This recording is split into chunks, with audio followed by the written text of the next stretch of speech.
তো আমাদের এই ওয়ার্কশপটার যেটা কনসেপ্ট ছিল যে ইনক্লুসিভিটি অ্যান্ড ডাইভার্সিটি আর কি, এবং যেটা আমরা মানে ফাউন্ড অবজেক্ট দিয়ে করবো, এবং আমাদেরকে বলা হয়েছিল যে আমাদের কোনো পছন্দের ফাউন্ড অবজেক্ট থাকলে সেটা নিয়ে আসতে, এবং এখানে আমরা এসে সেগুলো এক্সচেঞ্জ করেছে।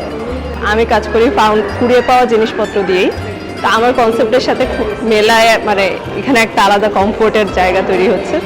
আর যেটা সবচেয়ে মজার ব্যাপার সেটা হলো এক্সচেঞ্জের ব্যাপারটা। সাধারণত আমার কাজের ক্ষেত্রে আমি কুড়িয়ে পাওয়া জিনিস দিয়ে কাজ করলে এক্সচেঞ্জের ব্যাপারটা হচ্ছে এইখানে এই এক্সপিরিয়েন্সটা মজার, যে সবার পছন্দের কুড়িয়ে পাওয়া জিনিসপত্র একজন আরেকজনে দিচ্ছি।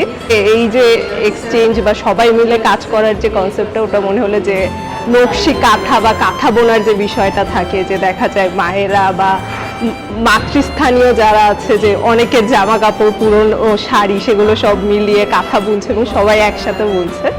তো ওই কনসেপ্ট থেকেই আমার কাজটা করা, যেখানে আসলে কাপড় ছাড়াও আমাদের এখানে যা যা পাওয়া গেছে, যে যা যা এনেছে সব মিলে আমরা যে ওই যে নকশি কাঁথা মাঠের যে কনসেপ্টটা সেটা থেকেই করা।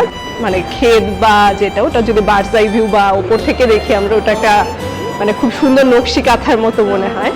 কিন্তু যেটা মানে আমার জন্য দুঃখের ব্যাপার যে ওই নকশি কাঁথা বা ওই মাঠগুলোয় আসলে অনেক প্লাস্টিক বা অনেক ওই ধরনের জিনিসপত্রও আসছে, যেগুলো এখানেও আমি পেয়েছি আর কি।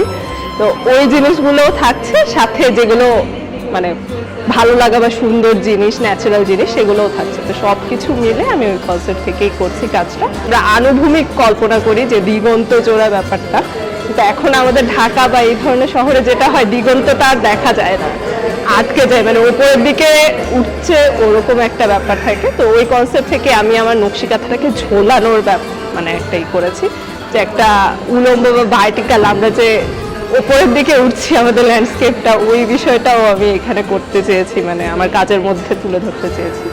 তো এটা একটা নতুন এক্সপিরিয়েন্স আমার জন্য এবং খুব ভালো।